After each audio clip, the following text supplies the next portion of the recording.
स्त्रैरङ्गैः पुष्टवागं सस्तनूभिः विषेम देवहितं यदा स्वस्ति इन्द्रो वृद्धश्रवाः स्वस्ति नः पूषा विश्ववेदाः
तद्यो वेद निहितं गुहायां सो अविद्या ग्रंथिं विकरति सौम्य ನಿನ್ನೆ 4ನೇ ಶ್ಲೋಕವನ್ನು ಓದಿಬಿಟ್ಟಿದ್ವಿ. ವಿರಾಟ್ ಉಪಾಸನೆ, ವಿರಾಟದ ಸಮಷ್ಟಿ ಸ್ಥೂಲ ಶರೀರ ಅಭಿಮಾನಿ ವಿರಾಟ್. ನಿನ್ನೆ ಏನ್ ಹೇಳಿದ್ರು? ಸಮಷ್ಟಿ ಸೂಕ್ಷ್ಮ ಶರೀರ ಅಭಿಮಾನಿ ಹಿರಣ್ಯ ಗರ್ಭಾತ್ಮ ಸ್ತೋತ್ರಾತ್ಮ ವಿವರಣೆ ಕೊಟ್ಟರು. ಇವತ್ತಿನ ದಿವಸ ಏನ್ ಕೊಡಾಕತ್ತಾರ ಅಂದ್ರೆ ವಿರಾಟ ಸಮಷ್ಟಿ ಸ್ಥೂಲ ಶರೀರದ ವಿರಾಟದ ವರ್ಣನೆ ಹೇಳ್ತಾ ಇದ್ದಾರೆ ಈ ಶ್ಲೋಕದಲ್ಲಿ. ಅಗ್ನಿರ್ಮೂರ್ತ ಚಕ್ಷುಷಿ ಚಂದ್ರ ಸೂರ್ಯೌ ದಿಶ ಶ್ರೋತ್ರೆ ವಾಗ್ ವಿವೃತ್ತಾಶ್ಚ ವೇದಾ ವಾಯು ಪ್ರಾಣೋ ಹೃದಯಂ ವಿಶ್ವಮಸ್ಯ ಪದ್ಯಾಂ ಪೃಥ್ವಿ ಹೇಷ ಸರ್ವಭೂತಾಂತರಾತ್ಮ. ಇಲ್ಲಿ ಶಬ್ದ ಅಂತ ನೋಡ್ರಿ. ಯಶ ಯಾವನಿಗೆ, ಯಾವನಿಗೆ ಅಗ್ನಿ ಮೂರ್ತ. ಅಗ್ನಿ ಅಂದ್ರೆ ಇಲ್ಲೇ ಏನ್ ತಗೋಬೇಕು? ಅಗ್ನಿ ಅಂದ್ರ ದ್ಯುಲೋಕ ಅಥವಾ ಸ್ವರ್ಗಲೋಕ. ಸ್ವರ್ಗಲೋಕ ಅನ್ನುವಂಥದ್ದು ಏನದ ಅದು ಏನಾಗಬೇಕು? ಮೂರ್ಧ ತಲೆ, ವಿರಾಟ ಪುರುಷನ ತಲೆ. ಅದು ಸ್ವರ್ಗ ಅನ್ನುವಂಥದ್ದು ವಿರಾಟ ಪುರುಷನ ತಲೆ. ವಿರಾಟ ಉಪಾಸನೆ ಹೇಳಾಗತ್ತಾರೆ. ವಿರಾಟ ಸ್ವರೂಪ ಹೆಂಗದ? ಸಮಷ್ಟಿ ಸ್ಥೂಲ ಶರೀರ ಅಭಿಮಾನಿ. ಯಶ್ಯ ಯಾವನಿಗೆ ಅಂದ್ರೆ ವಿರಾಟನಿಗೆ. ದ್ಯುಲೋಕ ಅಂದ್ರೆ ಸ್ವರ್ಗಲೋಕವು, ಮೂರ್ಧ ಅಂದ್ರೆ ತಲೆಯೋ. ಚಂದ್ರ ಸೂರ್ಯೋ ಚಕ್ಷುಷಿ, ಸೂರ್ಯ ಚಂದ್ರರು 2 ಕಣ್ಣಿದ್ದಾಗ ಯಾರಿಗೆ? ವಿರಾಟನಿಗೆ. ಕಣ್ಣುಗಳು ಚಕ್ಷುಷಿ. ದಿಕ್ ಶ್ರೋತ್ರೆ ದಿಕ್ಕುಗಳು, ಕಿವಿಗಳು, ದಿಕ್ಕಗಳ ಕಿವಿಗಳು. ವೇದಾಹ ವಾಕ್, ಅವನ ಮಾತುಗಳು ಏನ್ರಿ? ಆ ವಿರಾಟ ಪುರುಷನ ಮಾತುಗಳು ಅಂದ್ರೆ ಏನು? ವೇದಗಳು. ವಾಯು ಪ್ರಾಣ, ಅವನ ಪ್ರಾಣ ಏನೈತಲ್ಲ ಎಲ್ಲ ವಾಯುವಿನ ಅವನ ಪ್ರಾಣ. ವಿರಾಟನ ಪ್ರಾಣ ಯಾವುದು ಅಂದ್ರೆ ವಾಯು ತತ್ವ, ಸಮಷ್ಟಿ ವಾಯು ತತ್ವ. ವಿಶ್ವಂ ಹೃದಯಂ, ಇಲ್ಲಿ ಹೃದಯ ಅಂದ್ರೆ ಮನಸ್ಸು. ಒಮ್ಮೊಮ್ಮೆ ಬುದ್ಧಿ ತಗೋತಾರ. ಹೃದಯ ಅಂದ್ರೆ ಇಲ್ಲಿ ಏನ್ ಮಾಡ್ಬೇಕು? ಮನಸ್ಸು. ಅಂದ್ರೆ ಈ ವಿಶ್ವವೇ ಅವನ ಮನಸ್ಸು. ಯಾವುದು? ವಿರಾಟ ಪುರುಷನ ಮನಸ್ಸು ಯಾವುದು ಅಂದ್ರೆ ವಿಶ್ವ. ಪದ್ಯಾಂ, ಪದ್ಯಾಂ ಅಂದ್ರೆ ಯಾವನ ಪಾದಗಳಿಂದ ಪೃಥ್ವಿ ಜಾತ, ಪೃಥ್ವಿಯು ಹುಟ್ಟಿರುವುದೋ ಆ ವಿರಾಟ ಪುರುಷನ ಪಾದಗಳಿಂದ ಈ ಪೃಥ್ವಿ ಹುಟ್ಟೈತ. ಏಷಃ ಈ ಸರ್ವಭೂತಾಂತರಾತ್ಮ, ಈ ಸರ್ವಭೂತಗಳ ಅಂತರಾತ್ಮನು. ಏತಸ್ಮಾತ್ ಏವ ಪುರುಷಾತ್ ಜಾಯತೆ, ಈ ಪುರುಷನಿಂದಲೇ ಹುಟ್ಟುತ್ತಾನೆ. ಈ ಸರ್ವಭೂತಗಳ ಅಂತರಾತ್ಮನು ಅಂದ್ರೆ ವಿರಾಟ ಪುರುಷನು ಈ ಪುರುಷನಿಂದಲೇ ಹುಟ್ಟುತ್ತಾನೆ. ಅಂದ್ರೆ ಪ್ರಥಮ ಶರೀರಿಯು 3 ಲೋಕಗಳೆಂಬ ದೇಹವೇ ಉಪಾಧಿಯಾಗಿ ಉಳ್ಳವನು ಅನಂತನೂ ಆದ ವಿಷ್ಣು ಸಗುಣ ಪರಮಾತ್ಮ. ಇವನೇ ಸರ್ವಭೂತಗಳಲ್ಲಿ ಇರುವಂತಹ ದೃಷ್ಟೃ, ಋಷಿ, ಶ್ರೋತೃ, ಮಂತ್ರು, ವಿಜ್ಞಾತೃ ಮತ್ತು ಸರ್ವಕರಣಗಳ ಆತ್ಮ. ಸರ್ವಕರಣಗಳ ಆತ್ಮ ಯಾರು? ಈ ವಿರಾಟ. ವಿರಾಟ ಸೃಷ್ಟಿ is being talked about. ಏನಂತಾರೆ rapport. From the subtle universe, the gross universe evolved, and that gross universe also is not away from God. From the subtle universe, ಸೂಕ್ಷ್ಮ ಪ್ರಪಂಚ, ಹಿರಣ್ಯಗರ್ಭ ಉತ್ಪತ್ತಿ ಆದ ನಂತರ ಪಂಚೀಕರಣ. ಸೂಕ್ಷ್ಮ ಶರೀರ ಇರ್ತಾವ, ಅವು ಪಂಚೀಕರಣ ಅಂದ್ರೆ ಸ್ಥೂಲ ಭೂತಗಳು ಪಂಚೀಕರಣ. Subtle universe, the gross universe evolved. ಈ ಸ್ಥೂಲವಾದಂತಹ ಈ ವಿಶ್ವ ಜಗತ್ತು ಸೃಷ್ಟಿ ಆಯ್ತು. And that gross universe also is not away from God. ಪರಮಾತ್ಮನಿಂದ ಎಷ್ಟು ದೂರದರೆ ಇದು ಜಗತ್ತು? ಅವನ ಒಳಗದ ಅಂತ ದೂರ ಎಷ್ಟದ ರೀ? ಒಳಗೆ ಎಷ್ಟು ದೂರ ಅದ? ಅದು ಇಲ್ವೇ ಇಲ್ಲ ಸರ್. ಇದ್ರೆ ಏನಾದ್ರು ದೂರ ಬರ್ತಾವ ಸರ್. ಇಲ್ವೇ ಇಲ್ಲ ಸರ್ ಅವನಲ್ಲಿ. 0 mm ಹೇಳ್ಬೇಕು. ಇಲ್ಲಂದವ್ರು ಮಾತು ಬೇರೆ, ಐತ್ ಅಂತ ನಾವು ಹೇಳ್ಬೇಕಲ್ರಿ. ಜಗತ್ ಐತಿ, ನಾನು ಹುಟ್ಟೇನಿ ಅನ್ನೋಂಗ ಈಗ ಅಧ್ಯಾರೋಪ ಮಾಡ್ಯಾರಂದ್ರ ಇಲ್ಲಿ ಒಪ್ಕೋಬೇಕು. ಅವ ಅನುವಾದ ಮಾಡ್ಕೋಬೇಕು. ನಾವು ಐತ್ ಅಂತ ಬಂದಾನ ಶಿಷ್ಯ ಅಂದ್ರೆ ನಾವು ಐತ್ ಅಂತ ಒಪ್ಕೊಳ್ಬೇಕು ಅನುವಾದ ಅಂತ. ನಿಜವಾಗಿ ಇಲ್ಲ ಆ ಮಾತು ಬೇರೆ. ಈಗ ಇದ್ದಾಗ ಎಷ್ಟು ಡಿಫ್ರೆನ್ಸ್ ಅದ, ಎಷ್ಟು ಕಿಲೋಮೀಟರ್ ಅದ ಅಂದ್ರೆ 0 mm ಅದ. ಯಾಕ 0 mm ಅದ? ಅಲ್ಲೇ ಐತದು. ಅದು ಅಧಿಷ್ಠಾನ ಐತಿ, ಅದು ಆತ್ಮ. ಅದ್ರ ಮ್ಯಾಗ ಅಧ್ಯಸ್ಥ ತೋರೈತಿ ಈ ಜಗತ್ತು. ಈ ಸಿನಿಮಾದಾಗ ಸ್ಕ್ರೀನಿಗೂ ಆ ಸ್ಕ್ರೀನ್ ಮ್ಯಾಗ ಬಿದ್ದಂತಹ ಒಂದ್ ಏನ್ ಚಿತ್ರ ಮೂಡ್ತಾವಲ್ಲ, ಎಷ್ಟು ಅಂತರ ಅದ?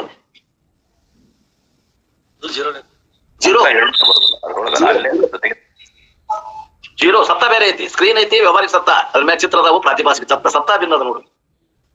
ಸತ್ತ ಮಾತ್ರ ಭಿನ್ನದ. ಚಿತ್ರಗಳು ಹೆಂಗದಾವ? ಪ್ರಾತಿಭಾಷಿಕ ಅದಾವ. ಆ ಸ್ಕ್ರೀನ್ ಹೆಂಗದ? ವ್ಯವಹಾರಿಕ ಅದ. ಇಲ್ಲಿ ಜಗತ್ತು ಹೆಂಗದ? ವ್ಯವಹಾರಿಕ ಅದ. ಪರಮಾತ್ಮ ಹೆಂಗದನ? ಪಾರಮಾರ್ಥಿಕ ಅದ. ಸತ್ತ ಭಿನ್ನದ. ಯಾರಿಗೆ ತಿಳಿಲಿಲ್ಲ? ಜನರಿಗೆ ತಿಳಿತಾ? ಸತ್ತ ಭಿನ್ನ ಅಂದ್ರೆ ಒಂದು ಪ್ರಾತಿಭಾಷಿಕ ಇರಬೇಕು, ಅದಕ್ಕೆ ಅಧಿಷ್ಠಾನವಾಗಿದ್ದು ವ್ಯವಹಾರಿಕ ಇರಬೇಕು. ಅದಕ್ಕೆ ಉದಾಹರಣೆ ಯಾವುದು? ಸಿನಿಮಾದಲ್ಲಿ ಇದ್ದಂತ ಸ್ಕ್ರೀನ್, ಪರದೆ. ಇನ್ನ ಪ್ರಾತಿಭಾಷಿಕ ಬದಲಿ ಅದು ವ್ಯವಹಾರಿಕ ಇತ್ತಪ್ಪ ಅಂದ್ರೆ ಅದಕ್ಕೆ ಅಧಿಷ್ಠಾನ ಏನದ? ಪಾರಮಾರ್ಥಿಕ ಇರ್ತದೆ. ಇಷ್ಟ ನೋಡ್ರಿ. ಸತ್ತ ಭಿನ್ನ ಅಂದ್ರೆ ಇವಾಗ ಇದ್ರಾಗ ಮೂರೊಳಗ ಓಡಾಡ್ಕೊ. God alone is behind this gross universe also. ಈ ಒಂದು ಸ್ಥೂಲ ಪ್ರಪಂಚದಿಂದ ಪರಮಾತ್ಮ ತತ್ವ ಇದೆ.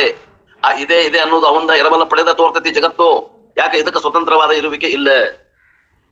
Therefore, the universe is seen as a very body, the physical body of the Lord. ಈ ಜಗತ್ತು ಏನ್ ತೋಳಕತ್ತಲ್ಲ, ಕಣ್ಣಿಗೆ ಕಾಣಕತ್ತಲ್ಲ,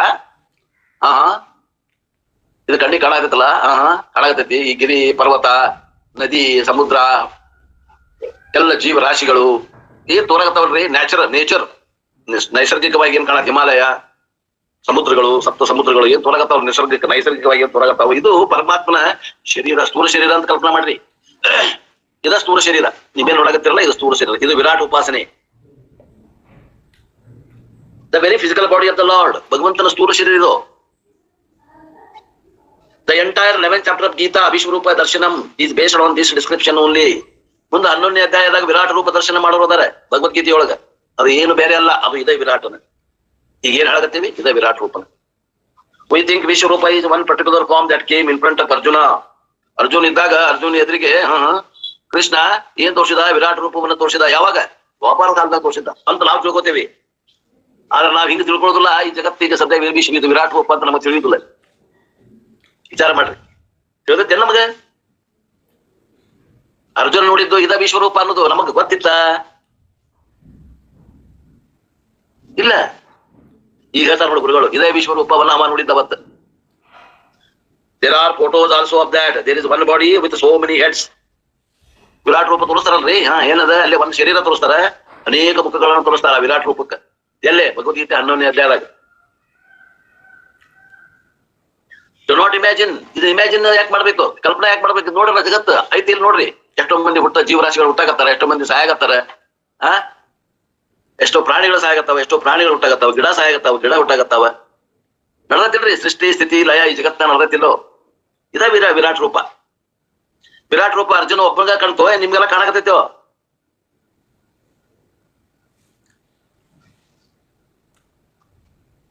ಇದೇ ವಿಶ್ವರೂಪ. ಇದು ಭಗವಂತನ ಸ್ಥೂಲ ಶರೀರ. Vishwarupa Ishwara is not a particular form. ವಿಶ್ವರೂಪ ಅನ್ನುವಂಥದ್ದು ಒಂದು ನಿರ್ದಿಷ್ಟವಾದಂತಹ ಏನದ ಒಂದು ಆಕಾರ ಅಲ್ಲ. ಇದೇನ್ ಕಾಣತೈತಿ ಇದೆ. All the forms put together is called Vishwarupa darshana. ಎಲ್ಲಾ ಏನದಾವ ರೂಪಗಳು ಏನದಾವ ಈ ವಿಶ್ವದಾಗ ಅವನ್ನೆಲ್ಲವನ್ನು ಕೂಡಿಸಿಟ್ಟಾರೆ. ಅದಕ್ಕೆ ಏನಂತಾರ ವಿಶ್ವರೂಪ. When is it available? ವಿಶ್ವರೂಪ ನಮ್ಗೆ ಯಾವಾಗ ಕಾಣಾಕತೈತ್ರಿ? ನಮ್ಗೆ ಭಗವದ್ಗೀತೆ 11ನೇ ಅಧ್ಯಾಯ ಕಾಣಾಕತೈತ್ರಿ ಅಂತ ಅಂದ್ರ ಯಾರೋ ಒಬ್ರು. ಭಗವದ್ಗೀತಾ 11ನೇ ಅಧ್ಯಾಯದಾಗ ವಿಶ್ವರೂಪ ಕಾಣಾಕತೈತ್ರಿ ಅಂತಂದ್ರ ಅಲ್ಲಿ ಮತ್ತೆ ಇದೇನ್ ಈ ಕಾಣಾಕತೈತಲ್ಲ, ಇದೇ ವಿಶ್ವರೂಪ. ಅವಾಗ like somebody asked, when can you find God? He replied, in Google, because in Google everything is available. Same way Vishwarupa is available, is not in the 11th chapter of Gita. Vishwarupa is available in all the people all the time, provided who look at the universe as a very manifestation of the Lord.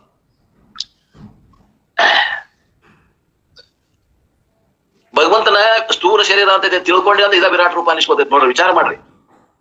ಭಗವದ್ಗೀತೆಯೊಳಗ 11ನೇ ಅಧ್ಯಾಯದಾಗ Krishna Arjuna ತೋರಿಸಿದ ಅಂತಲ್ಲ, ಎಲ್ಲ ಜೀವರಾಶಿಗಳಿಗೂ ಎಲ್ಲ ಕಾಲದಲ್ಲಿಯೂ ಈ ತೋರ್ತಾ ಇರುವಂತಹ ಈ ಜಾಗೃತ ಪ್ರಪಂಚದ ಏನೈತಲ್ಲ, ಇದು ಪರಮಾತ್ಮನ ವಿಶ್ವರೂಪ, ಇದೇ ವಿರಾಟ್ ರೂಪ. If you look at the world as a world, you are seeing the world. If you are seeing the world as a manifestation of God, which means there is an attitude of reference towards the God. ಇದನ್ನ ನೀವು ಜಗತ್ತು ಅಂತ ನೋಡಿದ್ರೆ ಜಗತ್ತಾಗ್ತದೆ. ಇಲ್ಲ ಇದು ಪರಮಾತ್ಮನ ವಿರಾಟ ರೂಪ ಅಂತಂದ್ರೆ ವಿರಾಟ್ ರೂಪ ಆಗ್ತದೆ. ಭಗವಂತ ಅಂತಿಕೊಂಡು ಯಾವಾಗ ಅದಕ್ಕೆ ಒಂದು ದೈವ ಭಾವನೆ ಸೇರಿಸಿದ್ವಿ ಅವಾಗ ಇದು ವಿರಾಟ ರೂಪ ಆಗ್ತದೆ. Referential appreciation of the word is called Vishwarupa ದರ್ಶನ. ಆ ಚಸ್ಮಾ ಏನು ಭಗವಂತ ಅನ್ನುವಂತ ಚಸ್ಮಾ ಹಾಕಿದ್ವಿ ಅವಾಗ ಏನು ಜಗತ್ತೈತಲ್ಲ ಈ ಜಗತ್ತಿಗೆ ವಿಶ್ವರೂಪ ದರ್ಶನ ಅಂತಾರೆ. The only change that is required is our attitude. ಏನ್ ಬದಲಾವಣೆ ಆಗ್ಬೇಕ್ರಿ ಜಗತ್ತಾಗ? ಜಗತ್ನ ಹೆಂಗಿರ್ತ ಹಿಂಗ ಇರ್ಲಿ, ಮತ್ತೆ ಏನ್ ಬದಲಿ ಆಗ್ಬೇಕಂದ್ರೆ ನಮ್ ದೃಷ್ಟಿಕೋನ ಬದಲಿ ಆಗ್ಬೇಕು. ನಮ್ದು ದೃಷ್ಟಿಕೋನ ಬದಲೇ ಆಗ್ಬೇಕು ಆತ್ಮೀಯರೇ.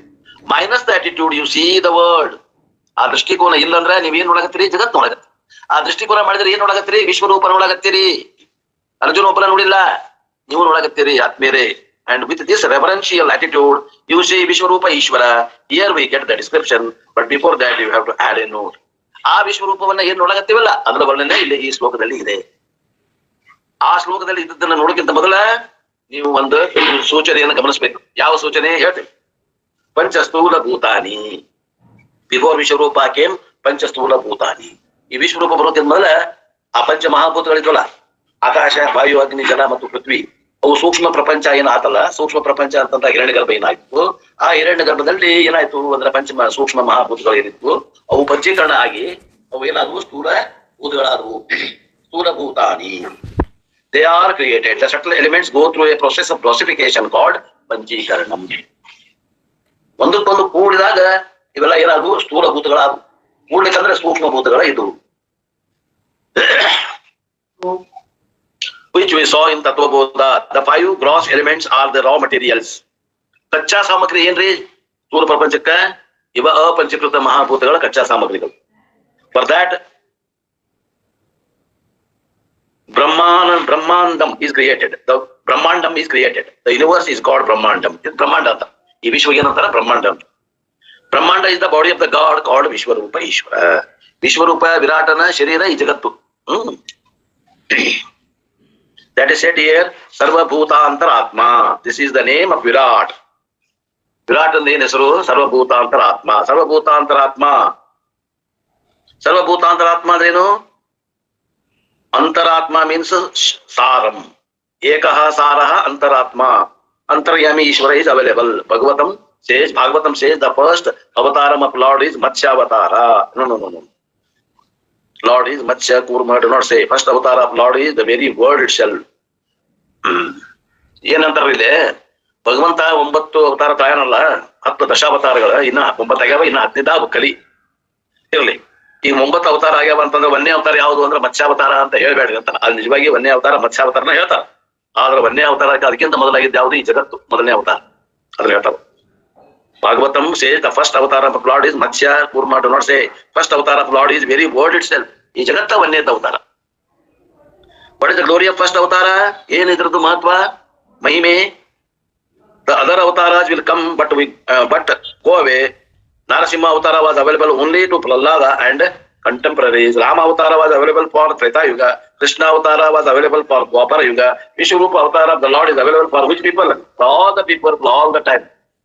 ಅಂದ್ರೆ ಏನೇ ಹೇಳ್ತಾರೆ ಅಂತಂದ್ರೆ ಅಂಶಿಕ ಅವತಾರಗಳವೆಲ್ಲ ಯಾವ ರಾಮ ಅವತಾರ ಆಗಲಿ, ಕೃಷ್ಣ ಅವತಾರ ಆಗಲಿ, ನರಸಿಂಹ ಅವತಾರ ಆಗಲಿ, ಆ ಕಾಲದಾಗಿದ್ದಂತಹ ಕಂಟೆಂಪ್ರರಿ ಅಂದ್ರೆ ಆ ಕಾಲದಲ್ಲಿ ಇದ್ದಂತ ಜನರಿಗೆ ಅವು ಅವತಾರ ಕಂಡು ನೋಡ್ಯಾರ. ಉಳಿದವ್ರು ನೋಡಕತ್ತೇನೋ ಆಗೋದಿಲ್ಲ. ಎಲ್ಲರೂ ನೋಡಬಹುದಾದಂತಹ ಭಗವಂತನ ಅವತಾರ ಯಾವ್ದಂದ್ರೆ ಇದು ಮೊದಲನೇ ಅವತಾರ, ಈ ವಿಶ್ವ ರೂಪ ಐತಲ್ಲ. ಇದನ್ನ ಎಲ್ಲರೂ ಯಾವಾಗ ಬೇಕಾವಾಗ ಫ್ರೀ ಆಗಿ ನೋಡ್ಕೋಬಹುದು. It is all available all the times. ನೋಡ ಸರ ನೋಡೋಣ ಬಿಡ್ಬೇಡ. ಹೇಳ್ರಿಪ್ಪ ಹೇಳ್ರಿ. ಇದು ಇಲ್ಲ, ನಾ ಇಲ್ಲಿ ಬರಾಕತ್ತೀನಿ. ಇಲ್ಲಿ ಒಬ್ರು ಮನಿಗ್ ಹೋಗಿದ್ದೆ, ಗೆಸ್ಟ್ ಬರಾಕತ್ತೀನಿ, ದಾರಿಯಾಗದೀನಿ. ಯಾಕ್ರಿ ಕೇಳಾಕತ್ತೀನ? ಯಾಕ್ರಿ ಏನ್ ಹೇಳಕತ್ತೀನಿ ಕೇಳಿ. ಓಕೆ, ಇಷ್ಟೆಲ್ಲ ಒಂದ್ 10 ನಿಮಿಷ ಕೆಲಸ ಇತ್ತು, ಓದ್ತಿರ. ಅಯ್ಯೋ ಶಿವ, ದಾರಿಯಾಗದೀನಿ. ಇಲ್ಲ, ನಾ ದಾರಿಯಾಗದೀನಿ, ಹೆಂಗ್ ಓದ್ಬೇಕ? ಆಗುದಿಲ್ಲ ಬಿಡಿ, ನಾನು ಓದ್ತೇನೆ. ನಾ ಈಗ ಬರಾಕತ್ತೀನಿ, ಬಂದಿಂದ ಬೇಕಾದ್ರೆ ನಿಮ್ಗೆ ಹೇಳ್ತೇನೆ. Look at the beautiful description. Fourth mantra expanded is the 11th chapter of Gita. ಇದೇನು 4ನೇ ಮಂತ್ರ ಐತಿ ಮುಂಡಕೋಪನಿಷತ್ತು, 2ನೇ ಮುಂಡಕದಾಗ 4ನೇ ಮಂತ್ರ ಏನ್ ಇವತ್ತು ಓದಿದ್ವಿ. ಈ ಮಂತ್ರದ ಅರ್ಥ, ವಿಶೇಷ ಅರ್ಥನ ಭಗವದ್ಗೀತೆಯೊಳಗೆ ಪೂರ್ಣ 11ನೇ ಅಧ್ಯಾಯದಾಗ ವಿಸ್ತಾರ ಮಾಡ್ಯಾರ ವ್ಯಾಸಾಚಾರ್ಯ. ಅಂದ್ರೆ ಭಗವದ್ಗೀತಾ ಅಂತಂದ್ರೆ ಉಪನಿಷತ್ ಅಂತ ಹೇಳ್ತಾರೆ. ಹೌದು, ಉಪನಿಷತ್ತದ ಕೈಗಳ ತಗೊಂಡು ಆ ಕಾಲಕ್ಕೆ ತಕ್ಕಂಗೆ ಹೇಳುದ ಏನದಾವು ಸ್ಮೃತಿ ಗ್ರಂಥಗಳು. ಶ್ರುತಿ ಯಾವಾಗಲೂ ಬದಲಿ ಆಗಂಗಿಲ್ಲ, ಸ್ಮೃತಿ ಮಾತ್ರ ಕಾಲಕ್ಕೆ ತಕ್ಕಂಗೆ ಬದಲಿ ಆಗ್ಕೊಂತ ಹೋಗ್ತದೆ. So this fourth mantra is expanded in the 11th chapter of Gita. Now you know from where Krishna has borrowed. ಭಗವಂತ ಎಲ್ಲಿಂದ ತಗೊಂಡ್ರಿ ಇದು ವಿರಾಟ್ ರೂಪ ಅಂತಂದ್ರ ಇಲ್ಲಿ ಮುಂಡಕ ಉಪನಿಷತ್ನಾಗ 2ನೇ ಮುಂಡಕದಾಗ 1ನೇ ಖಂಡದಾಗ 4ನೇ ಮಂತ್ರದಾಗಿಂದ ಕೈಗಳ ತಗೊಂಡು ಅಲ್ಲಿ ಹೇಳಾಗತ್ತಾನ. ಯಾರಿಗೆ? ಅರ್ಜುನ ಹೇಳಾಗತ್ತಾನ. ಅದಕ್ಕೆ ಸರ್ವೋಪನಿಷತ್ತೋ ಗಾವೋ ಅಂತ ಹೇಳ್ಯಾರ ನೋಡ್ರಿಪ್ಪ ಪ್ರಾರ್ಥನಾದೊಳಗ. ಸರ್ವೋಪನಿಷತ್ತೋ ಗಾವೋ ದೊಗ್ಧ ಗೋಪಾಲ ನಂದನ ಪಾರ್ಥೋ ವತ್ ಸುಧೀರ್ ಭೋಕ್ತ ಗೀತಾಮೃತಂ ಮಾತ್. ಅದಕ್ಕೆ ಹಂಗ Krishna has borrowed from the Veda, but he can borrow because Veda also is his own only. There is no copyright issued involved. Look at the mantra. Mantra nodri. Agnir Murta. Here the word Agni represents Swargaloka. Agni ಅನ್ನೋದೆಲ್ಲ ಸ್ವರ್ಗಲೋಕಕ್ಕೆ ಹೋಗ್ಬೇಕು ನಾವು. ಇದೇ ಯಾಕೆ ಅರ್ಥ ತಗೋಬೇಕು? ಬ್ರಹ್ಮಸೂತ್ರ ಕಲಿಬೇಕು. ಇಲ್ಲಿ ಅಗ್ನಿ ಅನ್ನೋದೆಲ್ಲ ಅಗ್ನಿ ಹೋಗ್ಬಾರ್ದು. ಮತ್ತೆ ಏನ್ ತಗೋಬೇಕು ಅರ್ಥ? ಸ್ವರ್ಗಲೋಕಕ್ಕೆ ಅಗ್ನಿ ಅಂದಾರೆ. It is a technical word. Technical ಅಂತಂದ್ರೆ ಏನರ್ಥ? ಇದು ಒಂದು ಪಾರಿಭಾಷಿಕ ಶಬ್ದ, ಇದು ಲೌಕಿಕ ಶಬ್ದ ಅಲ್ಲ, ಪಾರಿಭಾಷಿಕ. ಈ ಶಾಸ್ತ್ರದಲ್ಲಿ ಬಳಸುವಂತ ಶಬ್ದ. ಇವುಗಳೇನು ವೇದದಲ್ಲಿ ಮಾತ್ರ ಉಪಯೋಗ ಮಾಡಿದ್ದು. ದ ಅಪ್ಪರ್ ವರ್ಡ್ ಇದು ಏನಂತಂದ್ರೆ, ಇದು ಸ್ವರ್ಗ ಅಂದ್ರೆ ಏನ್ರಿ? ಮತ್ ಮುಂದೆ ಇದು ಸ್ವಲ್ಪ ಶ್ರೇಷ್ಠವಾದಂತ ಲೋಕ. ಮ್ಯಾಗ ಅಂದ್ರೆ ಏನು? ಶ್ರೇಷ್ಠವಾದ ಲೋಕ ಅಷ್ಟೇ. ತಿಳ್ಕೊಂಡ್ಬಿಟ್ರಿ, ಮ್ಯಾಗ ತೆಳಗ ಅನ್ನಕ್ ಬರುದಿಲ್ಲ. ಪೃಥ್ವಿ ಗುಂಡದ ಮ್ಯಾಗ ಅಂತ ಕಣಂತೀರಿ, ಚೌಕಿದ್ರೆ ಮ್ಯಾಗ ಅನ್ಬೋದಾಗಿತ್ತು, ಗುಂಡಗದಲ್ಲ. ಇಲ್ಲಿ ನಾವು ಮ್ಯಾಗ ಅಂತಿದ್ದು ಆಸ್ಟ್ರೇಲಿಯಾ ಇವರಿಗೆ, ಯಾರಿಗೆ ಆ ಕಡೆ ತಳಗ ಇನ್ನೊಂದು ಭಾಗದಾಗ ಯಾರದಾರ? ಇವ್ರು ಅದ, ಅಮೆರಿಕದವ್ರು ಅದ. ಅವ್ರಿಗೆ ಮ್ಯಾಗ ಅಂದ್ರೆ ಆಚೆ ಕಡೆ ಆಕತಿ, ಪಾತಾಳ ಕಡೆ ಆಕ. ಅದಕ್ಕೆ ಮ್ಯಾಗ ತೆಳಗ ಅಂತ ಏನಿಲ್ಲ, ಶ್ರೇಷ್ಠ ಮತ್ತು ಕನಿಷ್ಠ. ಎಲ್ಲೆಲ್ಲಿ ಮೇಲೆ ತೆಳಗ ಅಂತಾರಲ್ಲ ಅವೆಲ್ಲ ಶ್ರೇಷ್ಠ ಲೋಕ ಮತ್ತು ಕನಿಷ್ಠ ಲೋಕಗಳು ಅಂತ ತಿಳ್ಕೊಂಡ್ರು. The upper world and the upper world, the Agni Surya Bhagavan, and the upper world where Surya Bhagavan is there is the head of the Bhagavan. And if Swarga, the heaven, is the head of the Virat Ishvara, what are the eyes of the Lord? ಭಗವಂತನ ತೆಲಿನ ಸ್ವರ್ಗ, ಭಗವಂತನ ತಲೆ ವಿರಾಟ್ ರೂಪ, ಭಗವಂತನ ತೆಲಿನ ಸ್ವರ್ಗ ಅಂದಾಗ ಕಣ್ಣುಗಳು ಯಾವ್ರಿ ಹೇಳ್ತಾರ ನೋಡಿ. ಚಕ್ಷು ಚಂದ್ರ ಸೂರ್ಯವು, ಒಂದು ಚಂದ್ರ, ಒಂದು ಸೂರ್ಯ, ಒಂದು ಎಡಗಣ್ಣು, ಒಂದು ಬಲಗಣ್ಣು. Surya and Chandra are the eyes of the Lord. ಈ ವಿರಾಟನ 2 ಕಣ್ಣುಗಳು. That is why we revere and worship them. ಆದ್ರಿಂದ ನಾವು ಸೂರ್ಯ ಚಂದ್ರರನ್ನ ರೆವರ್, ಪೂಜಿಸ್ತೇವೆ, ಗೌರವಿಸ್ತೇವೆ. ಎವ್ರಿ ಪೂರ್ಣಿಮೆ has got one important function. ಪ್ರತಿ ಹುಣ್ಣಿಮೆಗೂ ಸ್ವೀಟ್ ಮಾಡ್ರಿ, ಇವತ್ತು ಹಬ್ಬ ಐತಿ, ಏನು ಹುಣ್ಣಿಮೆ ಐತಿ, ಫಂಕ್ಷನ್ ಮಾಡ್ತೀವಿ. Or the other Purnima is important for moon worship. ಪ್ರತಿಯೊಂದು ಹುಣ್ಣಿಮೆಗೂ ಚಂದ್ರನ ಪೂಜೆ ಮಾಡ್ತೀವಿ. And early morning is important for Surya worship. ಮುಂಜಾನೆ ಎದ್ದಾಗನೇ ಸೂರ್ಯನಿಗೆ ಉಪಾಸನೆ ಮಾಡ್ತಾರೆ. Because both of them are Bhagavan's eyes. ಅವೆರಡು ಭಗವಂತನ ಕಣ್ಣುಗಳು. What are the ears of the Bhagavan? ಭಗವಂತನ ಕಿವಿಗಳು ಯಾವುವು? ದಿಶಾಶ್ರೋತ್ರೆ, ದಿಕ್ಕುಗಳ ಇವ್ ಕಿವಿಗಳು ಭಗವಂತನ. All the 10 directions are the ears of the Lord. 10 ದಿಕ್ಕುಗಳು ಅದಾವ ಏನ್ರಿ? 10 ದಿಕ್ಕುಗಳು ಕೂಡ ಅವೇನು? ಪರಮಾತ್ಮನ ಕಿವಿಗಳು. 10 ದಿಕ್ಕುಗಳು ಯಾವ್ರಿ? ಪೂರ್ವ, ಪಶ್ಚಿಮ, ಉತ್ತರ, ದಕ್ಷಿಣ, ಈಶಾನ್ಯ, ವಾಯವ್ಯ, ಆಗ್ನೇಯ, ನೈಋತ್ಯ, ಮೇಲೊಂದು ಕೆಳಗೊಂದು. ಬರೋಬ್ಬರ ಕರೆಕ್ಟ್. ಇವು 10 ದಿಕ್ಕು ಏನದಾವಲ್ಲ, ಪೂರ್ವ, ಪಶ್ಚಿಮ, ಉತ್ತರ, ದಕ್ಷಿಣ, ವಾಯುವ್ಯ, ಈಶಾನ್ಯ, ಆಗ್ನೇಯ, ನೈಋತ್ಯ ಮತ್ತೆ ಮೇಲೆ ಮತ್ತೆ ಕೆಳಗೆ, ಒಟ್ಟು 10 ದಿಕ್ಕುಗಳು ಏನಾವ ಇವು ಪರಮಾತ್ಮನ ಕಿವಿಗಳು. You can never keep any secret away from Lord. ಅವ್ನ 10 ಕಿವಿ ಇರೋದ್ರಿಂದ ಅವಂಗ ಮುಚ್ಚಿ ನಾವ್ ಏನಾದ್ರು ಮಾಡ್ತೇವಿ ಮಾಡ್ತಿದ್ರೆ ಅಸಾಧ್ಯ ಇಲ್ಲ. ಅವ್ನ ಕಿವಿ ಬೀಳುದ ಅಂತ ಅರ್ಥ. ಇರುವಿ ಕಾಲಿನ ಸಪ್ಪಳನ ಗೊತ್ತಾಗತ್ತಂತ. ಇವ್ನಿ ಖಾಲಿ ಸಪ್ಲ ಗೊತ್ತಾಗತ್ತೆ ಭಗವಂತ. Even if you whisper in the ears, remember there is another one listening to that. Even when you talk to yourself, some people talk to themselves alone, that also is heard by the Lord. ಒಬ್ಬೊಬ್ರು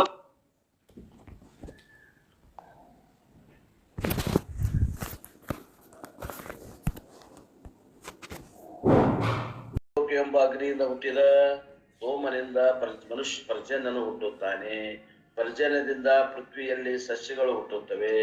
ಸಸ್ಯ ಪರಿಣಾಮವಾದ ರೇತಸ್ಸನ್ನು ಪುರುಷನು ಸ್ತ್ರೀಯಲ್ಲಿ ಸಿಂಚರಿಸುತ್ತಾನೆ. ಈಗ ಅನೇಕ ಪ್ರಜೆಗಳು ಪರಮ ಪುರುಷರಿಂದ ಹುಟ್ಟುತ್ತಾರೆ ಅನ್ನುವಂಥ ವಿಷಯವನ್ನ ನಿನ್ನೆ ನಾವು ನೋಡ್ತಾ ಇದ್ವಿ. ಈ ದ್ಯುಲೋಕ ಅಥವಾ ಅಗ್ನಿ ಅಂತಂದ್ರೆ ಇಲ್ಲಿ ಸ್ವರ್ಗಲೋಕ ಅಂತ ಹೇಳ. ಅದು ಸ್ವರ್ಗಲೋಕ ಅನ್ನುವಂಥದ್ದು ಮೊದಲನೇ ಅಗ್ನಿ, ಪರ್ಜನ್ಯ ಅನ್ನುವಂಥದ್ದು 2ನೇ ಅಗ್ನಿ, ಪೃಥ್ವಿ ಅನ್ನುವಂಥದ್ದು 3ನೇ ಅಗ್ನಿ, ಪುರುಷ ಅನ್ನುವಂಥದ್ದು 4ನೇ ಅಗ್ನಿ, ಸ್ತ್ರೀ ಅನ್ನುವಂಥದ್ದು 5ನೇ ಅಗ್ನಿ. ಈ ಪಂಚಾಗ್ನಿಗಳ ಮೂಲಕ ಸಂಸಾರದಲ್ಲಿ ಹುಟ್ಟಿರುವ ಪ್ರಾಣಿಗಳೆಲ್ಲವೂ ಪರಮ ಪುರುಷನಿಂದಲೇ ಹುಟ್ಟಿದ್ದಾರೆ ಎಂದು ಈ ಮಂತ್ರ ಹೇಳಿದೆ ಅನ್ನುವಂಥ ವಿಚಾರವನ್ನು ನಿನ್ನೆ ನೋಡ್ತಾ ಇದ್ವಿ. ನಿನ್ನೆ ನಾವು ಪಂಚಾಗ್ನಿ ವಿದ್ಯೆ ಅದರ ಕುರಿತು ಮಾತಾಡ್ತಾ ಇದ್ವಿ. ಅವ್ರು ಹೇಳ್ತಾ ಇದ್ರು ಪಂಚಾಗ್ನಿ ವಿದ್ಯೆ ಬಗ್ಗೆ ಹೇಳ್ತಾ ಇದ್ರು. ಪ್ರೇತ ಜೀವ ಅನ್ನುವಂಥದ್ದನ್ನ ಹೇಳಿದ್ರು.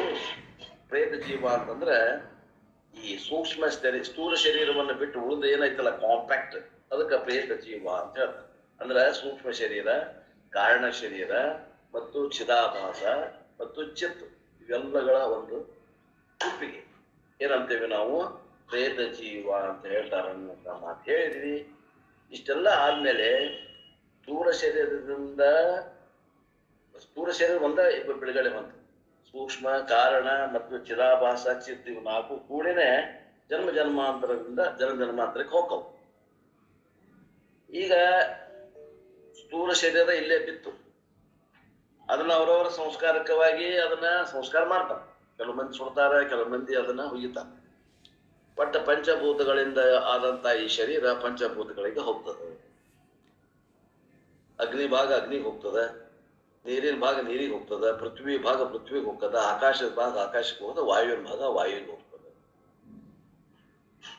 ಇವು ಮಾತ್ರ ಏನದ ಸೂಕ್ಷ್ಮ ಶರೀರ, ಕಾರಣ ಶರೀರ ಮತ್ತು ಚಿದಾಭಾಸ, ಚಿತ್ತು ಇವು 4 ಏನಾಗ್ತಾವು ಜನ್ಮಾಂತರದಿಂದ ಹಂಗ ಹೋಗುವುದು.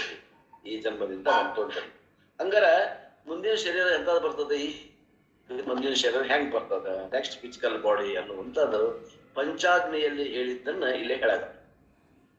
ದ ಜೀವ supposed to travel, and for certain type of jivas how it happens, that is the Panchagni Vidya describes. ಈಗೇನಂತೇವಲ್ಲ ಸ್ಥೂಲ ಶರೀರ ಇಲ್ಲೇ ಉಳ್ಕೊಂತಿದ್ ಹೊರಗಿನ ಕವರಿಂಗ್, ಇನ್ನು ಒಳಗಿನ ಸೂಕ್ಷ್ಮ ಶರೀರ, ಕಾರಣ ಶರೀರ, ಗಂಡು ಚಿದಾಭಾಸ ಮತ್ತು ಚಿತ್ ಇದು ಹೆಂಗ ಟ್ರಾವೆಲ್ ಮಾಡ್ತದ ಅಂತಂದ್ರ ಚಿದಾಭಾಸ ಟ್ರಾವೆಲ್ ಮಾಡ್ತದ, ಚಿತ್ ಟ್ರಾವೆಲ್ ಮಾಡಲ್ಲ. ಯಾಕ ಚಿತ್ ವ್ಯಾಪಕ ಅದ.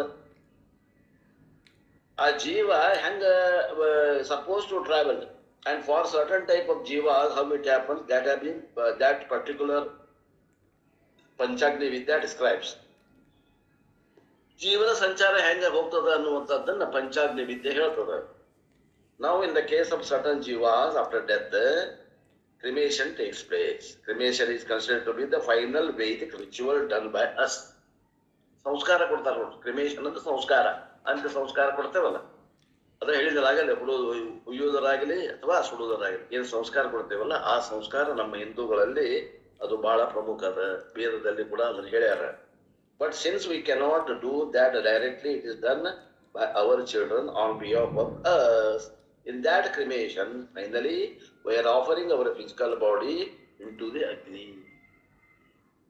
ಏನ್ ಹೇಳ್ತಾರೆ ಇಲ್ಲಿ ಅಂತಂದ್ರೆ, ಶಾಸ್ತ್ರವೀತವಾಗಿ ಹೇಳ್ಬೇಕಂದ್ರ ಈ ಸ್ಥೂಲ ಶರೀರವನ್ನ ಮರಣ ಸಂಭವಿಸಿದ ನಂತರ ಸ್ಥೂಲ ಶರೀರವನ್ನ ಅಗ್ನಿಯಲ್ಲಿ ಹಾಕ್ತೀವಿ. who represents Bhagavan. Agni is the messenger. ಭಗವಂತನ ಸಂದೇಶ ಯಾರು ಮೆಸೆಂಜರ್ ಅಂದ್ರೆ ಏನಂತ ಮೆಸೆಂಜರ್ ದೂತ ಸುದ್ದಿಯನ್ನ ಹೇಳುವ ಸುದ್ದಿಯನ್ನು ಮುಟ್ಟಿಸುವ ದೂತ. ಯಾರು ಅಗ್ನಿ ಏನಲ್ಲ ಭಗವಂತನ ದೂತ. ದೇವತೆಗಳೆಲ್ಲವೂ ದೂತರೇ, ಪರಮಾತ್ಮನ ಕೈ ಕೆಲಸ ಮಾಡುವಂತ ಬೇರೆ ಬೇರೆ ಖಾತೆಗೆ ಒಬ್ಬೊಬ್ಬರು ಮಂತ್ರಿಗಳನ್ನ ಹೆಂಗ್ ಮಾಡ್ತಾರ ಹಂಗ ಭಗವಂತನ ಕೈ ಕೆಲಸ ಮಾಡುವಂತ ಮಂತ್ರಿಗಳಿದ್ದಾಗ ಇವರೆಲ್ಲ ದೇವತೆಗಳು. Agni is a messenger and when this body is cremated, ಯಾವಾಗ ಈ ಶರೀರಕ್ಕೆ ಸಂಸ್ಕಾರ ಕೊಡ್ತಾರೋ ವೇದ says the next physical body according to the law of karma is already given to the jiva. ಅಲ್ಲೇ ಕೆಲವೊಂದು ಲಾ ಆಫ್ ಕರ್ಮದ ನಿಯಮಗಳು ಅಂತ ಹೇಳ್ತಾರೆ, ವೇದದಾಗ ಹೇಳ್ತಾರೆ. ಆ ನಿಯಮಗಳಿಗೆ ಅನುಗುಣವಾಗಿ ಮುಂದಿನ ಶರೀರ ಪ್ರಾಪ್ತಿ ಆಗ್ತದೆ. But it is very very minute and invisible form. ಇದು ಹೆಂಗದ ಅಂತಂದ್ರೆ ಈ ಸೂಕ್ಷ್ಮ ಶರೀರ, ಕಾರಣ ಶರೀರ ಮತ್ತು ಚಿದಾಭಾಸ ಏನದ ಇದು ಬಹಳ ಸೂಕ್ಷ್ಮದ, ಕಣ್ಣಿಗೆ ಕಾಣೋದಿಲ್ಲ. According to Veda, when the body is cremated, Agni Bhagavan what he does, ಏನ್ ಮಾಡ್ತಾನ ಅಗ್ನಿ ಭಗವಂತ ಏನ್ ಮಾಡ್ತಾನ? ಅಗ್ನಿ ಏನ್ ಮಾಡ್ತಾನಪ್ಪ ಅಂತಂದ್ರೆ Agni knows all the karmas of the jiva. ಜೀವ ಮಾಡಿದ ಎಲ್ಲ ಕರ್ಮಗಳನ್ನು ಕೂಡ ಅಗ್ನಿ ಉತ್ತರಾದಿಗಳು ಇರ್ತಾರಲ್ಲ, ಅವರು ಅಗ್ನಿ ಸಾಕ್ಷಿಯಾಗಿ ಎಲ್ಲ ಕರ್ಮಗಳನ್ನು ಮಾಡಿರ್ತಾರೆ. ಆದ್ರಿಂದ ಈ ಫಲಾನ್ ಬೈವಿ ಎಕ್ಸ್ ಅನ್ನುವಂತ ಒಬ್ಬ ಮನುಷ್ಯ ಇವತ್ತು ಅವ ತೀರ್ಕೊಂಡಂತ ನಾವು ಮಾಡಿದಂತ ಎಲ್ಲ ಕರ್ಮಗಳನ್ನ ನೋಡಿ ನಾವು ಸಾಕ್ಷಿ ಯಾರು? ಈ ಅಗ್ನಿದೇವ ನೋಡಿರ್ತಾನ. ಅವ ಅಗ್ನಿದೇವ ನೋಡಿರೋದ್ರಿಂದ ಆಲ್ ದ ಕರ್ಮ ಜೀವ ಅಗ್ನೇ ನಯ ಸ್ವೇದ ರಾಯೇ ಅಸ್ಮಾದ್ ವಿಜ್ಞಾನಿ ದೇವ ವೈನಾನಿ ವಿದ್ವಾನ್ ಅಂದ್ರ ಈಶಾಪನಿಷತ್ತದಾಗ ಐತಂತ ನೋಡ್ರಿ ಮಂತ್ರ, ಈಶಾವೋಪನಿಷತ್. ಅಗ್ನಿ ದೇವತಾ knows all the karmas of the jiva and ಅಗ್ನಿ ದೇವತಾ looks that chart. ಅವ ಮಾಡ್ಯಾನ ಏನೇನ್ ಮಾಡ್ಯಾನ ಅವ್ನ ಕಡೆ ಲಿಸ್ಟ್ ಇರ್ತದ, ಆ ಲಿಸ್ಟ್ ನೋಡ್ತಾನ ಅಗ್ನಿ ದೇವ ನೋಡ್ತಾನ. he has a computer, he looks at the ಸಂಚಿತ ಕರ್ಮ. ಅವನ್ ಅವನ ಕಡೆ ಒಂದು ಕಂಪ್ಯೂಟರ್ ಅದ, ಆ ಕಂಪ್ಯೂಟರ್ನಾಗ ಸಂಚಿತ ಕರ್ಮಗಳನ್ನ ನೋಡ್ತಾನ ಆ ಜೀವಿ. ಬೇಸ್ಡ್ ಆನ್ ಸಂಚಿತ ಕರ್ಮ ವಾಟ್ ಇಸ್ ದ ನೆಕ್ಸ್ಟ್ ಪ್ರಾರಬ್ಧ, ಆ ಸಂಚಿತ ಕರ್ಮದಾಗ ಈಗ ಫಲ ಕೊಡ್ಲಿಕ್ಕೆ ಉದ್ಯುಕ್ತವಾದಂತ ಕರ್ಮ ಯಾವ್ದದ ನೋಡ್ತಾನ. And based upon the prarabdha, the next physical body in a minute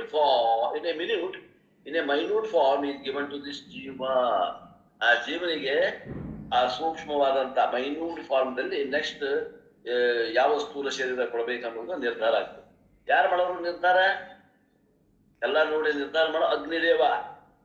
and this minute physical body also the ಜೀವ ಕ್ಯಾರಿ. ಆ ಒಂದು ಸೂಕ್ಷ್ಮ ಶರೀರವನ್ನ ಜೀವ ಹೊತ್ಕೊಂಡು ಹೋಗ್ತಾನ. ಯಾವ ಶರೀರ ಸೂಕ್ಷ್ಮ ಶರೀರವನ್ನ ಅಗ್ನಿದೇವ ಕೊಟ್ಟಿರ್ತಾನಲ್ಲ, ಆ ಸೂಕ್ಷ್ಮ ಶರೀರದ ಉಪಾದಿಯಿಂದ ಏನ್ ಮಾಡ್ತಾನ ಮನುಷ್ಯ ಟ್ರಾವೆಲ್ ಮಾಡ್ತಾನೆ. ಪಂಚಾಗ್ನಿ is explained. The minute physical body is not visible now. ಇಷ್ಟಾದ್ರೂ ಕೂಡ ಈಗೂ ಕೂಡ ಅದು ಕಣ್ಣಿಗೆ ಕಾಣಂಗಿಲ್ಲ. ಅದಕ್ಕೆ ವ್ಯಕ್ತಿಗತವಾದಂತ ಒಂದು ಅಸ್ತಿತ್ವ ಅದ. ನಾನು ಅಂತ ಆ ಪರಮಾತ್ಮಗೆ ನಾನು ಅನ್ನೋದು ಈ ಉಪಾದಿಯಿಂದ ಕೂಡಿದ್ದಕ್ಕೆ ನಾನು ಅಂತ ಹೋಗ್ತದೆ. The minute physical body is not visible now. Why? It is minute, it is not usable now. ಉಪಯೋಗ ಮಾಡಕ್ಕೆ ಬರಂಗಲ್ಲ. ಉಪಯೋಗ ಮಾಡ್ಬೇಕಂತಂದ್ರೆ ಯಾವ ಬರ್ತದೆ? ಸ್ಥೂಲ ಅದ ಪಂಚೀಕರಣ ಆಗು, ಅವಾಗ ಉಪಯೋಗ ಮಾಡಬೇಕು. It has to be inflated for appropriate usage.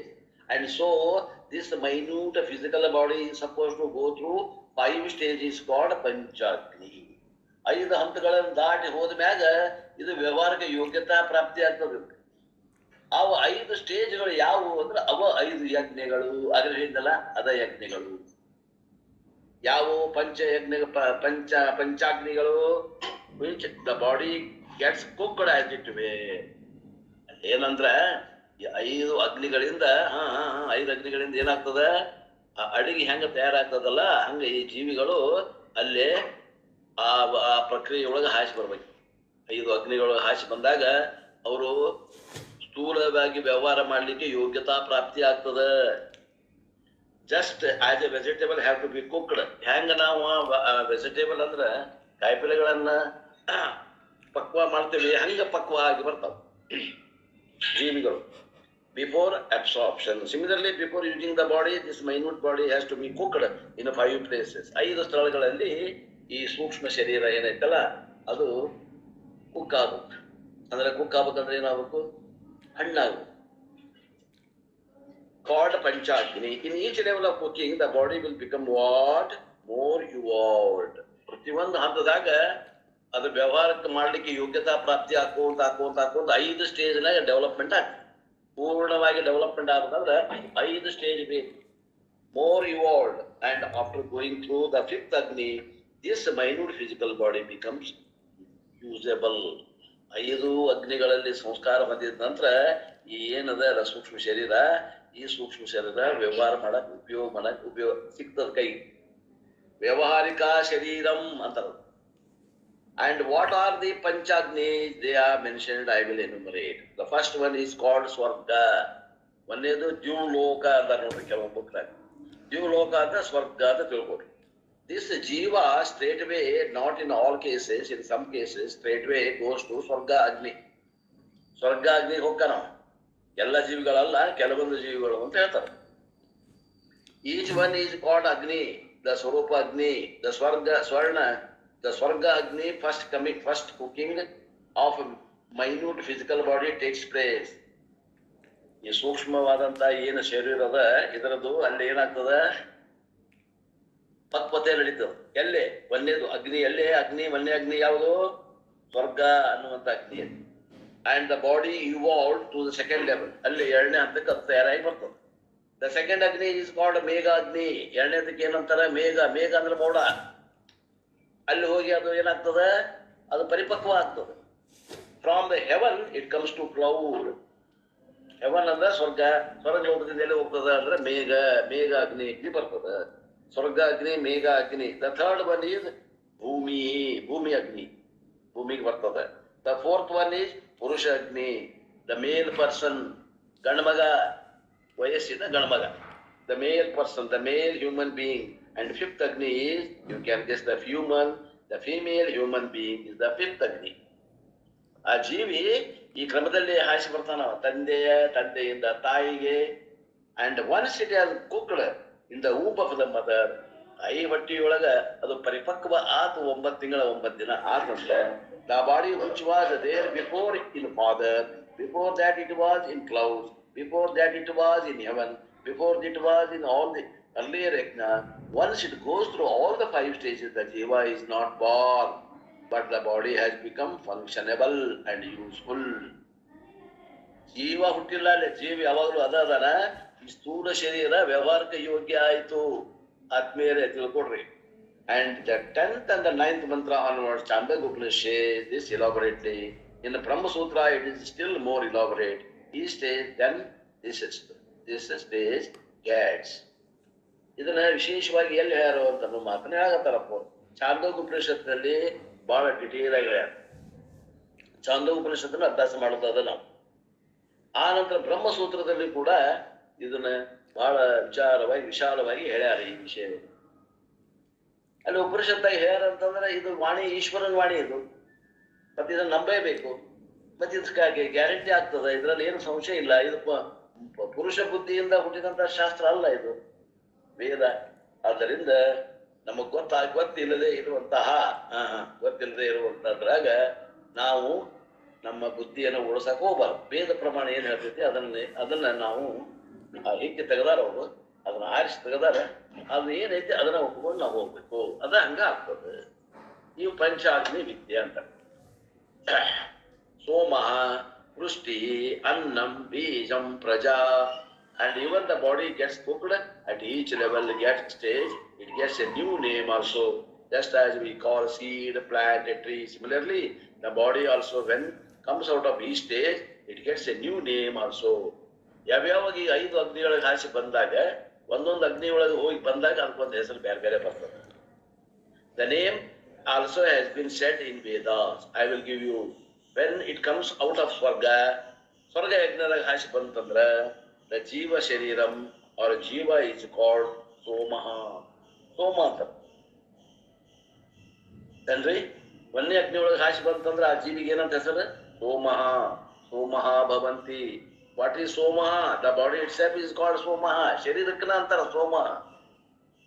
This is the first stage, first level. Then when it comes out of Megha, it is called Vrishtihi or rain. ಅದು ಯಾವಾಗ ಎರಡನೇ ಸ್ಟೇಜ್ ಎರಡನೇ ಅಗ್ನಿಯೊಳಗೆ ಹಾಸಿ ಬಂತು ಅಂದಾಗ ಅದಕ್ಕೆ ಏನಂತಾರ ವೃಷ್ಟಿ ಅಥವಾ ಮಳೆ ಅಂತ ಹೇಳ್ತಾರೆ.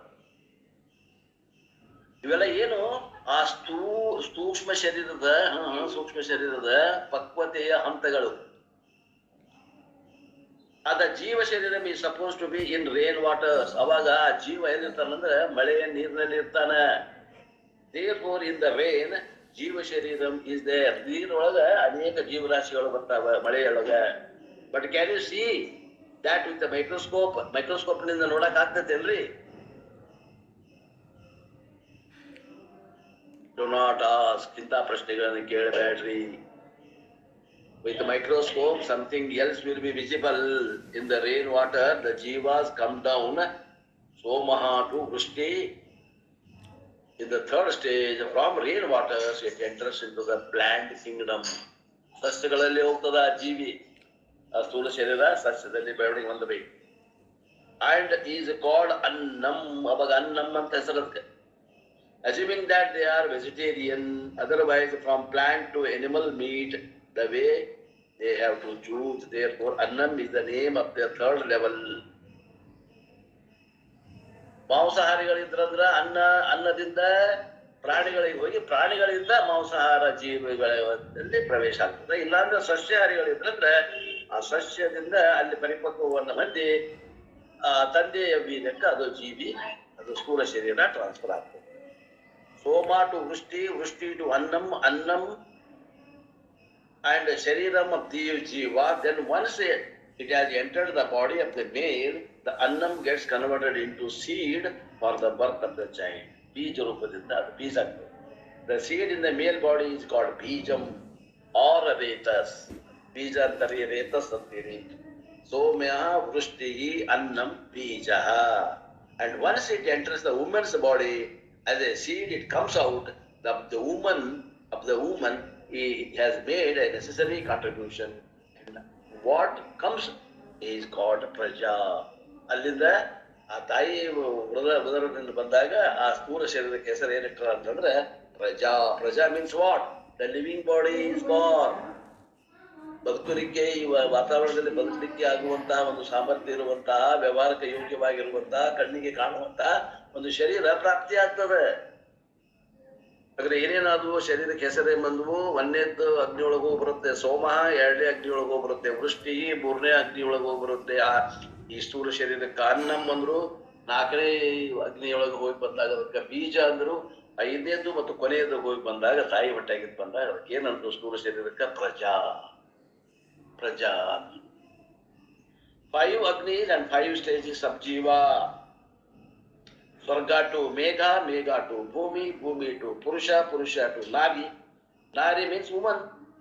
Swarga, Megha, Bhumi, Purusha, Nari are all 5 cooking places. ಈ ಒಂದು ಸ್ಥೂಲ ಶರೀರವನ್ನ ಪಕ್ವತೆ ಮಾಡಲಿಕ್ಕೆ ಮಾಡುವಂತ ಸ್ಥಳಗಳಿವು 5 ಸ್ಥಳಗಳು. 5 stoves. 5 ಸ್ಟೋವ್, ಅಡಿಗೆ ಮಾಡೋ ಸ್ಟೋವ್ ಅಂತ ತಿಳ್ಕೊಡ್ರಿ ಅಂತಾರೆ. ಅಂಡ್ ಸೋಮಃ, ವೃಷ್ಟಿ, ಅನ್ನಃ, ಬೀಜಂ, ಪ್ರಜಾ R 5 stages of jiva. 5 stages of jiva ಅಥವಾ ಸ್ಥೂಲ ಶರೀರ. Now we have got a ಪ್ರಜಾ ಬಾಡಿ. ಈಗ ತಾಯಿ ಹೊಟ್ಟೆಗಿಂದ ಮಗು ಹುಟ್ಟು 9 ತಿಂಗಳು 9 ದಿನ ಆಯ್ತು, ಮಗು ಹುಟ್ಟು, ಅದಕ್ಕೆ ಏನನ್ಬೇಕು? ಪ್ರಜಾ. But the Mundaka Upanishad does not elaborate this like Chandogya and Brihadaranyaka. In one mantra, just these names are given, which we will see now. The next class ಅಂತ ಅವ್ರು ಅಂತಾರೆ, ನಾವು ಇನ್ನ ಟೈಮ್ ಆಗಿಲ್ಲ, ಆದ್ದರಿಂದ which we will see now. ಇವೆಲ್ಲ ವಿಶೇಷವಾದಂತ ಏನ್ ಹೇಳಿದ್ರಿ ಪಂಚಾಗ್ನಿಗಳ ಬಗ್ಗೆ, ಈ ವಿಷಯವನ್ನ ಬೃಹದಾರಣ್ಯಕ ಉಪನಿಷತ್ತು ಮತ್ತು ಚಾಂದೋಗ್ಯ ಉಪನಿಷತ್ತು ಕೊಟ್ಟಿದೆ. ಇಲ್ಲೇ ಬರೇ ಶಾರ್ಟ್ಕಟ್ ನಾಗ ಹೇಳಿ ಮುಖ್ಯ.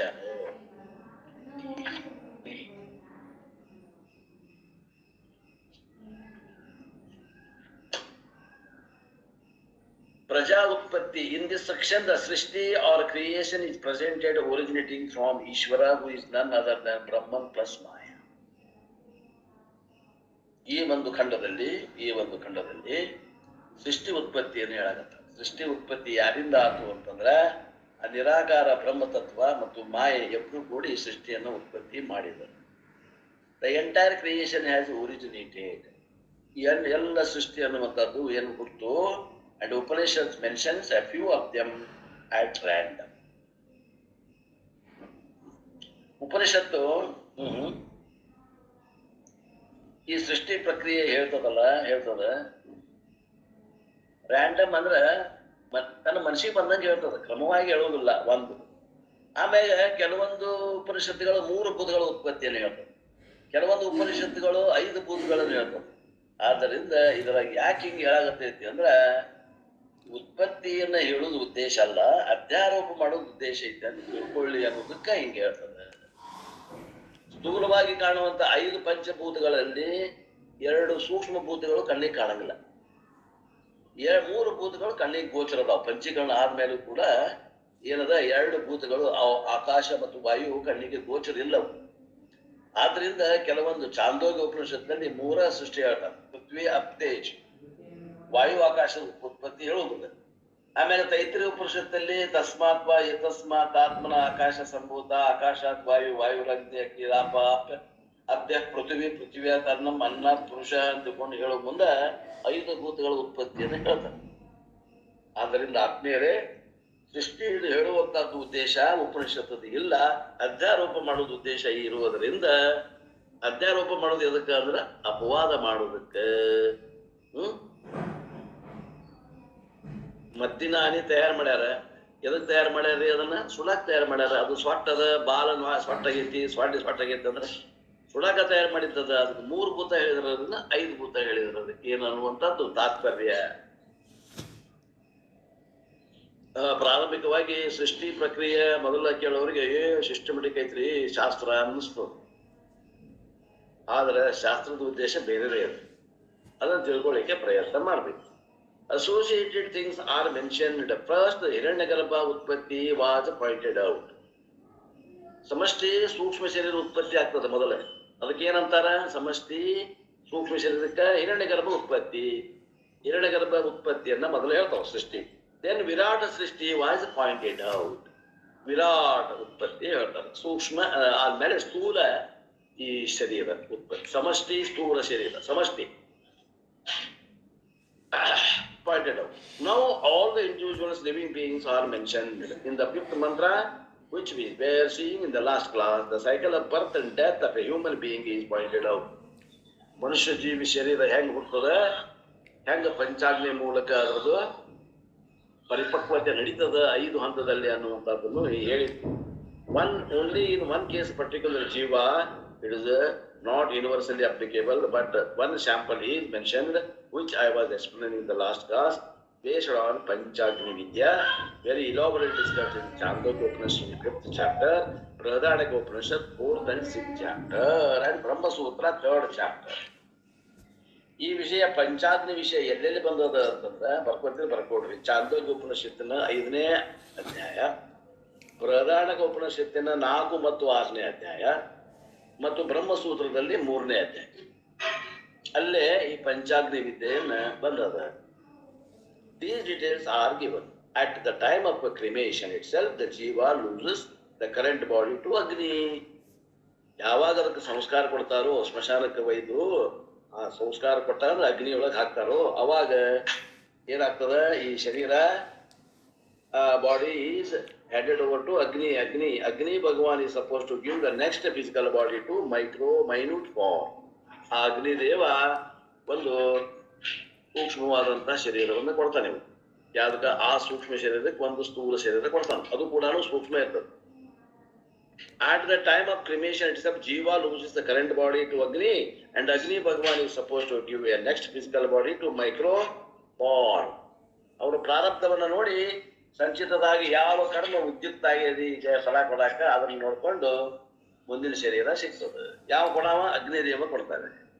That physical body along with the ಜೀವ ಕನ್ಸಿಸ್ಟಿಂಗ್ ಆಫ್ ಸೂಕ್ಷ್ಮ ಶರೀರ, ಕಾರಣ ಶರೀರ, ಚಿದಾಭಾಸ, with that gross body in one minute form goes through 5 stages.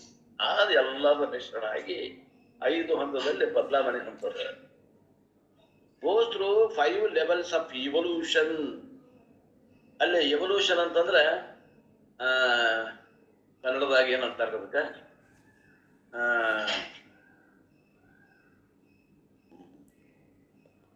ಬೆಳೆದು ಬರ್ತದೆ.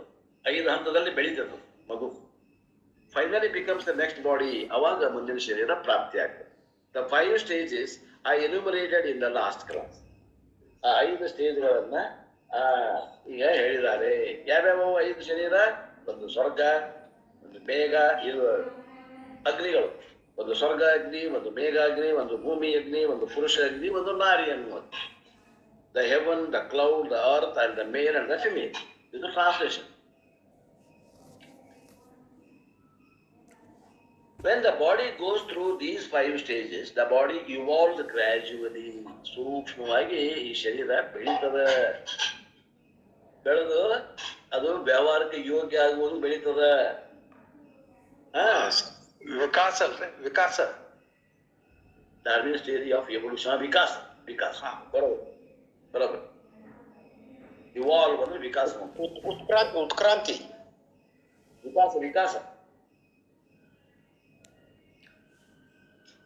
ವಿಕಾಸನ ಬರೋಬರಿ. ಡಾರ್ವಿನ್ಸ್ ಥಿಯರಿ ಆಫ್ ಎವಲ್ಯೂಷನ್ ಅಂತೇವಲ್ಲ, ಡಾರ್ವಿನ್ಸ್ ಅಂದ್ರೆ ಏನಂತ ಕನ್ನಡದಾಗ ವಿಕಾಸ ಅಂತೇವಿಲ್ಲ ನಾವು. ವಿಕಾಸನ ಕರೆಕ್ಟ್ ರೀ. ವಿಕಾಸನ ಡಾರ್ವಿನ್ ಥಿಯರಿ ಆಫ್ ಎವಲ್ಯೂಷನ್. ವಿಕಾಸ ಅಂತ 5 ಹಂತದಲ್ಲಿ ವಿಕಾಸವಂತದ ಅದು. ಆ ಏನು ಅಗ್ನಿ ಕೊಟ್ಟಂತ ಶರೀರ ಮತ್ತು ಸೂಕ್ಷ್ಮ ಶರೀರ ಮತ್ತು ಕಾರಣ ಶರೀರ ಮತ್ತು ಆಭಾಸ ಇವೆಲ್ಲವೂ ಕೂಡಿ 5 ಕಡೆ ಹೋಗಿ ಅದು ಪಕ್ವತೆಯನ್ನು ಹೊಂದತ್ತೆ. ಸೋಮಃ, ವೃಷ್ಟಿ, ಅನ್ನಂ, ಬೀಜ ಅಂಡ್ ಪ್ರಜಾ. Soma is the first stage, Vrishti is the next stage, then next one is Annam, the next one is seed of the male body and father, and it becomes Garbha, the baby in the mother womb, and then it comes out. Panchagni Vidya, in this shloka, these are just hinted at. Look at the first line. Tasmad Agni Samido Yasha Surya. Highly technical verse. ಸಾಮಾನ್ಯ ಜನರಿಗೆ ಈ ಶಬ್ದಗಳ ಅರ್ಥನೇ ಆಗುವುದಿಲ್ಲ. ಇಲ್ಲೆಲ್ಲ ಪಾರಿಭಾಷಿಕ ಶಬ್ದಗಳನ್ನು ಬಳಸ್ಯಾರ.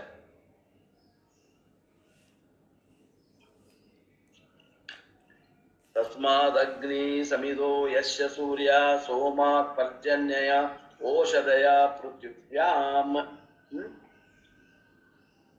Highly technical verse is there because words have got a special meaning. Dictionary meaning will not work. Dictionary ತೆಗೆದು ನೋಡಿ ಹೇಳ್ತೀನಿ ನಾನು ಪಂಡಿತ ಇಲ್ಲಾಂದ್ರೆ ಏನಾದ್ರಿ ನಾ ಬುಕ್ ಅದ ನನ್ನ ಕಡೆ dictionary meaning of no use. ಈ ಪರಂಪರೆ ಒಳಗೆ ಏನ್ ಅರ್ಥ ಮಾಡ್ಯಾರ ಚರ್ಚೆ ಮಾಡಿ ಅದನ್ನ ಅರ್ಥ ಮಾಡಿಬಿಡ್ತಾರೆ. ಆ ಅರ್ಥವನ್ನು ತಗೋಬೇಕು. ದ ವರ್ಡ್ಸ್ ಅಗ್ನಿ ರೆಫರ್ಸ್ ಟು ಸ್ವರ್ಗ ಲೋಕ. ಇಲ್ಲಿ ಅಗ್ನಿ ಅಂದಾರೆ ಅದಕ್ಕೆ ಏನ್ ಇರ್ಬೇಕು? ಸ್ವರ್ಗ ಲೋಕ, ಲೋಕ. Which is called Agni in Panchagni Vidya. What type of Swarga Loka it is? Yasya Samidaha Suryaha. Yasya Samidaha Surya andra for which the illumining principle is Surya. ಯಾವ ಸ್ವರ್ಗಕ್ಕೆ ಆ ಸ್ವರ್ಗ ಅನ್ನುವಂಥದ್ದು ಯಾವ ಭಗವಂತನ ತಲೆ ಐತಿಯೋ ಆ ಭಗವಂತನಿಗೆ ಕಣ್ಣುಗಳಾದಂಥವು ಯಾವ ಸೂರ್ಯ ಮತ್ತು ಚಂದ್ರ ಅಂತ ಹೇಳಲ್ಲ. ಹಂಗ illumining principle is Surya Bhagavan. That is the first stage. Then the second line, Somat Parjanya. Somaninda Parjanya. Parjanya means the second stage. Parjanya means Megha. Somat Parjanya. Parjanya is the second stage. Parjanya means Megha. Oshadaya Prithvivyam. Prithvi is the third stage. The Bhumi. Puman Retaha. Then the Puman is the fourth stage. Male body.